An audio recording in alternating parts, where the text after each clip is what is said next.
Dans les yeux des requins, une conférence qui a attiré énormément de personnes à la Maison des Océans de Paris.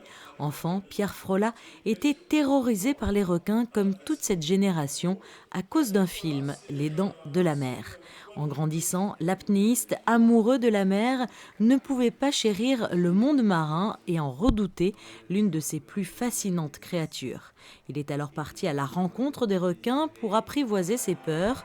En 2009, au large du Mexique, un face-à-face avec le Grand Blanc le libère à tout jamais de ses hantises et de là est née une grande histoire d'amour. Depuis, Pierre Frolla a grandi et ses peurs ont changé de camp. Si l'enfant qui l'habitait n'est plus terrifié par les requins, l'adulte d'aujourd'hui est quant à lui terrorisé de les voir un jour disparaître.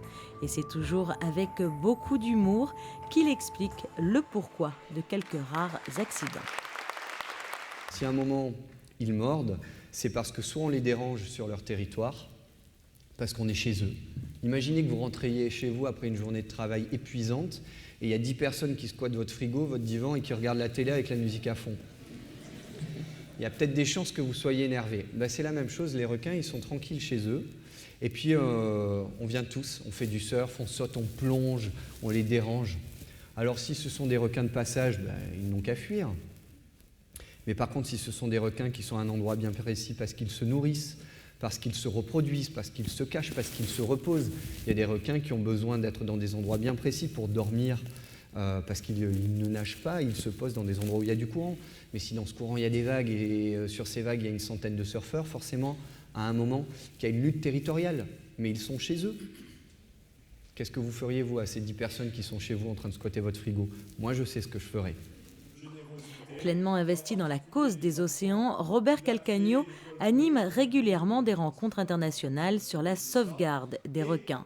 C'est donc tout naturellement qu'il a mis en place ce cycle de conférences « Requins au-delà du malentendu » à l'Institut océanographique de Paris qu'il dirige avec justesse et détermination.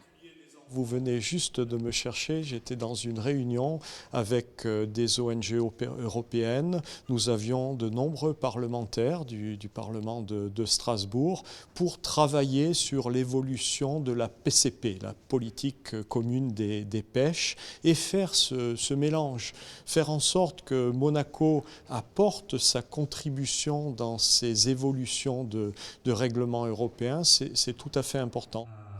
L'objectif, dépasser les stéréotypes sur les requins et apprendre à mieux les connaître et surtout à les respecter. Et qui de mieux que Pierre Frolla pour être porteur de ce message? Pierre Frolla, aujourd'hui, c'est formidable, c'est un superbe garçon, donc on va avoir plein de filles déjà dans la salle, ça va être très bien, mais c'est quelqu'un qui parle avec son cœur, donc quelque chose d'enthousiasmant. Mais on a des conférences également qui sont toujours faites par des scientifiques, mais à ce moment-là, on travaille avec eux pour vraiment préparer une production avec des vidéos, avec de superbes images, avec l'utilisation d'un langage simple. Et progressivement, le bouche à oreille fonctionne. Et alors que nous avions 40, 50 personnes il y a 4 ans, la dernière fois, on a dû fermer les portes pour refuser des personnes à peu près 10 minutes avant l'ouverture de la conférence. Les requins tiennent une place à part dans notre imaginaire en incarnant l'hostilité du monde marin. Maîtres des océans, ils sont pourtant loin de représenter une menace pour l'homme et le risque vient d'ailleurs.